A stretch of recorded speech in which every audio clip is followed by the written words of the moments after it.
ज्येष्ठ नागरिकांच्या हक्कांसाठी देशभर एकसमान वृद्धापकाळ पेन्शन व सर्व सुविधा लागू कराव्यात या मागणीसाठी राज्यस्तरीय भव्य आंदोलन दिनांक 24 मार्च रोजी हुबळी येथील नेहरू मैदानावर आयोजित करण्यात आले आहे, अशी माहिती कर्नाटक स्टेट सिनियर सिटीझन असोसिएशनचे राज्याध्यक्ष A.Y. बेंडेगिरी यांनी दिली। मंगळवारी बेळगाव येथे पत्रकार परिषदेत ते बोलत होते।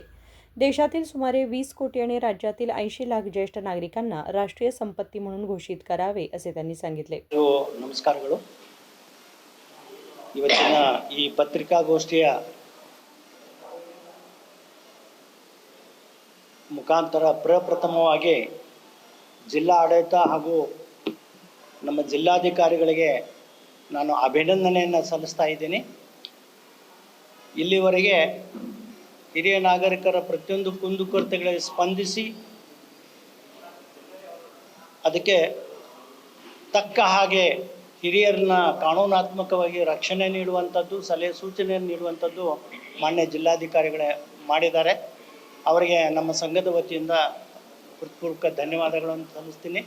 ಅವರ ಜೊತೆಗೆ ಆನರೇಬಲ್ ಜಸ್ಟಿಸ್ ಸಂದೀಪ್ ಪಾಟೀಲ್ರು ಕಾನೂನು ನಮ್ಮ ಹಿರಿಯ ನಾಗರಿಕರಿಗೆ ಇಲ್ಲಿ ಇರುವಂಥ 2007ನೇ ಕಾನೂನಿನ ಪ್ರಕಾರ ಹಿರಿಯ ನಾಗರಿಕರ ರಕ್ಷಣೆಯನ್ನು ಮಾಡುವಂಥ ಕಾರ್ಯವನ್ನು ಜಸ್ಟಿಸ್ ಸಂದೀಪ್ ಪಾಟೀಲ್ ಅವರು ನೆರವೇರಿಸಿಕೊಡ್ತಾ ಇದ್ದಾರೆ। ಅವ್ರಿಗೂ ಹೇಳೋದಲ್ಲ, ನಮ್ಮ ಸಂಘದ ಪರವಾಗಿ ಹಾಗೂ ಎಲ್ಲ ಹಿರಿಯ ನಾಗರಿಕರ ಪರವಾಗಿ ನಾವು ಧನ್ಯವಾದಗಳನ್ನ ಸಲ್ಲಿಸಿ ಇವತ್ತಿನ ಪತ್ರಿಕಾಗೋಷ್ಠಿ ನಮ್ಮ ಕರ್ನಾಟಕ ರಾಜ್ಯ ಹಿರಿಯ ನಾಗರಿಕರ ಸಂಘದಿಂದ ನಾವು ಒಂದು ದಿನಾಂಕ 24/3/2026ರಂದು ಹುಬ್ಬಳ್ಳಿ ನೆಹರು ಮೈದಾನದಲ್ಲಿ ಮುಂಜಾನೆ 10:30ಕ್ಕೆ ಒಂದು ಬೃಹತ್ ಸಮಾವೇಶ ಹಾಗೂ ಸರ್ಕಾರಕ್ಕೆ ಒಂದು ಮನವಿಯನ್ನು ಕೊಡುವಂಥ ಒಂದು ಕಾರ್ಯಕ್ರಮ ಆಯೋಜನೆ ಮಾಡಿದ್ದೀವಿ।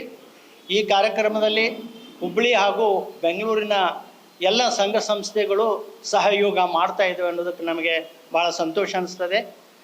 ಭಾರತದ ಸಂವಿಧಾನದಲ್ಲಿ ನಿರ್ದೇಶಿತವಾದಂಥ ನಮ್ಮ ಹಿರಿಯ ನಾಗರಿಕರ ಪಾಲನೆ, ಪೋಷಣೆ ಮತ್ತು ರಕ್ಷಣೆ 2007ರ ಕಾನೂನಿನ ಅಡಿಯಲ್ಲಿರುವಂಥ ಎಲ್ಲ ಸವಲತ್ತುಗಳನ್ನು ಹಾಗೂ ರಕ್ಷಣೆಯನ್ನು ಇವತ್ತು ನಮ್ಮ ಕೇಂದ್ರ ಸರ್ಕಾರ ಆಗಲಿ ರಾಜ್ಯ ಸರ್ಕಾರ ಆಗಲಿ ನಮ್ಮನ್ನು ನೋಡ್ತಾ ಇರೋ ದೃಷ್ಟಿ ನೋಡಿದ್ರೆ ಯಾವುದೂ ಏನದಲ್ಲ, ಆ ಕಾನೂನಿನ ಪರಿಹಾರ ಆಗಲಿ ಹಿರಿಯ ನಾಗರಿಕರ ರಕ್ಷಣೆ ಆಗಲಿ ಯಾವುದನ್ನೂ ನೀಡ್ತಾ ಇಲ್ಲ। ವಿಶೇಷವಾಗಿ ಹಿರಿಯ ನಾಗರಿಕರಿಗೆ ರಾಜ್ಯದಲ್ಲಿ ಆಗಲಿ ಕೇಂದ್ರದಲ್ಲೇ ಆಗಿರಲಿ ಸಿಗುವಂಥ ನ್ಯಾಯಯುತ ಬೇಡಿಕೆಗಳನ್ನು ಸಹ ಈಡೇರಿಸುವಂಥದ್ದು ಪ್ರಯತ್ನ ಅವರು ಮಾಡ್ತಾ ಇಲ್ಲ। ವಿಶೇಷವಾಗಿ ಇವತ್ತಿನ ಈ ಒಂದು ಕರ್ನಾಟಕ ಸರ್ಕಾರದವರು ಬಜೆಟನ್ನು ಮಂಡಿಸಿದರು। ಆ ಬಜೆಟ್ಟಿನಲ್ಲಿ ಈ ಹಿರಿಯ ನಾಗರಿಕರಿಗೋಸ್ಕರ ಒಂದು ರೂಪಾಯಿಯನ್ನು ಬಜೆಟ್ನಲ್ಲಿ ಪ್ರೊವಿಷನ್ ಮಾಡಲಾರ್ದೆ ನಮ್ಮ ಎಲ್ಲ ಕರ್ನಾಟಕ ರಾಜ್ಯದ ಹಿರಿಯರಿಗೆ ಅನ್ಯಾಯವನ್ನು ಮಾಡಿದ್ದಾರೆ। ಅದಕ್ಕೆ ಇವತ್ತು ನಾವು ಈ ಒಂದು ಪತ್ರಿಕಾಗೋಷ್ಠಿಯನ್ನು ಆಯೋಜನೆಯನ್ನು ಮಾಡಿದ್ದೀವಿ। ಈ ಒಂದು ಹುಬ್ಬಳ್ಳಿಯಲ್ಲಿ ನೆರವೇರಿಸುವಂಥ ಈ ಒಂದು ಬೃಹತ್ ಪ್ರತಿಭಟನೆ ನಾವು ಮೆರವಣಿಗೆ ಮೂಲಕ ಸರ್ಕಾರ ಗಮನ ಸೆಳೆಯೋದಕ್ಕೆ ತಹಸೀಲ್ದಾರ್ ಹಾಗೂ ಜಿಲ್ಲಾಧಿಕಾರಿಗಳಿಗೆ ಮನವಿಯನ್ನು ಸಲ್ಲಿಸ್ತಾ ಇದ್ದೀವಿ। ಈ ರೀತಿ ರಾಷ್ಟ್ರದ ಅಂದಾಜು ಒಂದು 20 ಕೋಟಿ ನಾವು ಹಿರಿಯ ನಾಗರಿಕರ ಜನಸಂಖ್ಯೆಯಲ್ಲಿದ್ದೀವಿ। ನಮ್ಮ ರಾಜ್ಯದಲ್ಲಿ 20 ಲಕ್ಷ ನಾವು ಹಿರಿಯ ನಾಗರಿಕರಿದ್ದೀವಿ ಅನ್ನುವಂಥ ಗಮನವನ್ನು ಸರ್ಕಾರಕ್ಕೆ ಹರಿಸುತ್ತಾ ಕಾನೂನುಬದ್ಧವಾದ ಸೌಲಭ್ಯಗಳು ಕುರಿತು ಹಲವಾರು ಸಮಸ್ಯೆಗಳ ಕುರಿತು ಯಾವ ಸರ್ಕಾರ ಆಗಲಿ ಯಾವ ಮಂತ್ರಿ ಅವರಾಗಲಿ ನಮ್ಮ ಕಿವಿ ಕೊಡ್ತಾ ಇಲ್ಲ। ನಾವು ಇವತ್ತು ನೊಂದ ಮನಸ್ಸಿನಿಂದ ಈ ಒಂದು ಪತ್ರಿಕಾಗೋಷ್ಠಿಯಲ್ಲಿ ನಾವು ನೇರವಾಗಿ ತಮ್ಮ ಮುಖಾಂತರ ಸರ್ಕಾರ ಗಮನ ಸೆಳೆಯುವಂಥ ಒಂದು ಪ್ರಯತ್ನವನ್ನು ಮಾಡ್ತಾ ಇದ್ದೀವಿ। ಸೊ ಇಷ್ಟೆಲ್ಲ ನಾವು ಸಂಖ್ಯೆಯಲ್ಲಿದ್ದರೂ ನಮ್ಮ ಮತದಾರರಲ್ಲಿರುವಂಥ ನಾವು ಟೋಟಲಿ ಜನಸಂಖ್ಯೆ 15ರಿಂದ 18% ನಾವು ಮತವನ್ನು ಚಲಾಯಿಸುವಂಥ ಹಕ್ಕನ್ನು ಹೊಂದಿದ್ದು, ಸಂಘ ಇವತ್ತು ಏನು ಮಾಡ್ತಾ ಇದೆ, ಈ ಎಲ್ಲ ಹಿರಿಯರನ್ನು ಕೂಡಿಸಿ ಹಿರಿಯ ನಿರ್ಣಾಯಕ ಮತಗಳನ್ನು ಸಿದ್ಧಪಡಿಸಲು ಈಗಾಗಲೇ ಸಂಘ ಕಾರ್ಯರೂಪವನ್ನು ಮಾಡ್ತಾ ಇದೆ। ಕಾರಣ ನಾವು ಪ್ರತಿ ಜಿಲ್ಲೆಯಲ್ಲಿ, ಪ್ರತಿ ತಾಲೂಕಿನಲ್ಲಿ ಹಾಗೂ ಪ್ರತಿ ಗ್ರಾಮ ಪಂಚಾಯಿತಿಯಲ್ಲೂ ಸಹ ಈ ಒಂದು ಸಂಘಗಳ ಸ್ಥಾಪನೆ ಹಾಗೂ ಹಿರಿಯ ನಾಗರಿಕರ ಈ ಅವೇರ್ನೆಸ್ ಕಾರ್ಯಕ್ರಮಗಳನ್ನ ನಾವು ಹಮ್ಮಿಕೊಳ್ತಾ ಇದ್ದೀವಿ। ಈ ಥರ ಹಲವಾರು ಬೇಡಿಕೆಗಳಿಗೆ ನಾವು ಸರ್ಕಾರ ಸ್ಪಂದಿಸ್ತಾ ಇಲ್ಲ। ಸ್ಪಂದಿಸ್ತಾ ಇಲ್ಲ ಅನ್ನೋದಕ್ಕೆ ನಾವು ಏನದಲ್ಲ ಇವತ್ತು ಒಂದು ನಾವು ಬೃಹತ್ ಮೆರವಣಿಗೆಯನ್ನು ನಾವು ಆಯೋಜನೆ ಮಾಡಿದ್ದೀವಿ. ನಮ್ಮ ಹಲವಾರು 31 ಬೇಡಿಕೆಗಳು ನಮ್ಮ ಹಿರಿಯ ನಾಗರಿಕರಿದಾವ. ಅದರಲ್ಲಿ ಕೆಲವು ಬೇಡಿಕೆಗಳನ್ನ ಮಾತ್ರ ಇವತ್ತಿನ ಈ ಒಂದು ಪತ್ರಿಕಾಗೋಷ್ಠಿ ಮುಖಾಂತರ ನಾವು ಸರ್ಕಾರದ ಗಮನವನ್ನು ಸೆಳೆಯೋದಕ್ಕೆ ಬಯಸ್ತಾ ಇದ್ದೀನಿ. ರಾಷ್ಟ್ರದ ಅಂದಾಜು 20 ಕೋಟಿಯಷ್ಟು ಇರುವಂಥ ಹಿರಿಯ ನಾಗರಿಕರು, ರಾಜ್ಯದ 80 ಲಕ್ಷದಷ್ಟು ಇರುವಂಥ ಹಿರಿಯ ನಾಗರಿಕರನ್ನ ನಾವು ರಾಷ್ಟ್ರದ ಸಂಪತ್ತು ಅಂತ ಘೋಷಣೆ ಮಾಡಬೇಕಂತೇಳಿ ನಾವು ಕೇಂದ್ರ ಸರ್ಕಾರಕ್ಕೆ ಈಗಾಗಲೇ ಮನವಿಯನ್ನು ಮಾಡ್ತಾ ಇದ್ದೀವಿ. ಈ ಒಂದು ಪತ್ರಿಕಾಗೋಷ್ಠಿ ಮುಖಾಂತರ ಒತ್ತಾಯವನ್ನು ಮಾಡ್ತಾ ಇದ್ದೀವಿ.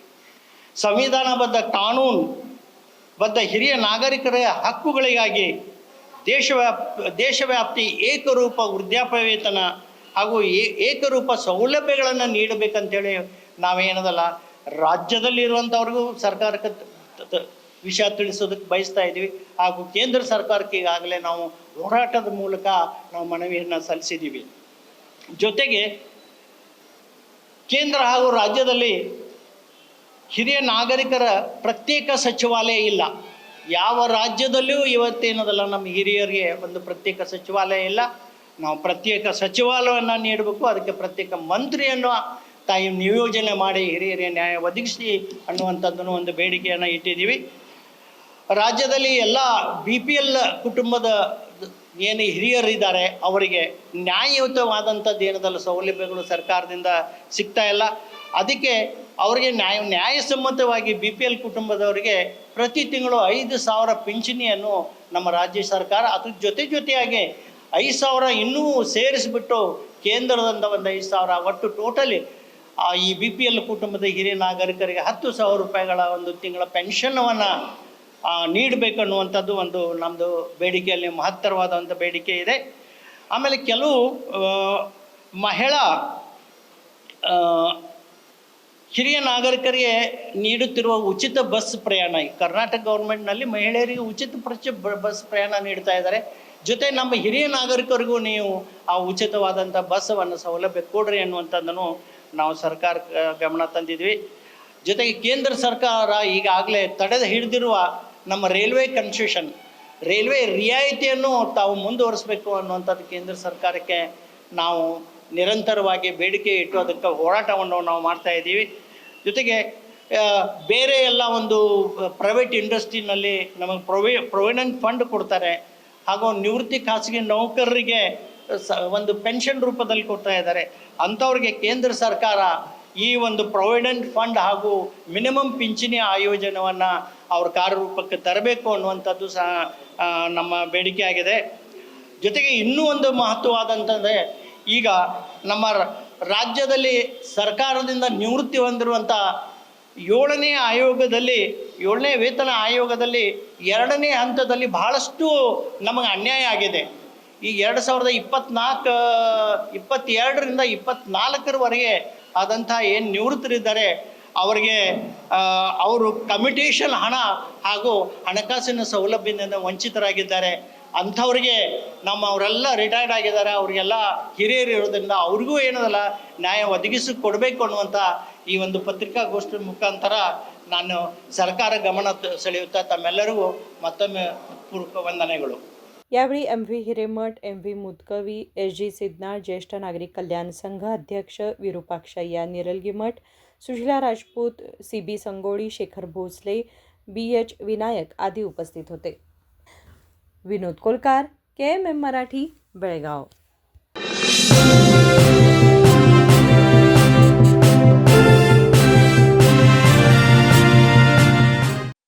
ಜಗಮಗ ಜಗಮಗ ಹೊಳೆಯುವ ಕಣ್ಣುಗಳು, ಹೃದಯದಿ ಹರುಷದ ಅಲೆಗಳು, ಬಂದಿದೆ ಶುಭಗಳಿಗೆ ಪ್ರೀತಿಯ ಗಳಿಗೆ, ರೇಷ್ಮೆಯಲ್ಲಿ ಸುತ್ತಿದ ಸ್ವರ್ಣಗಳಿಗೆ. BS Channabasappa and Sons, The Textile Mall, Tilakvadi, Belagavi.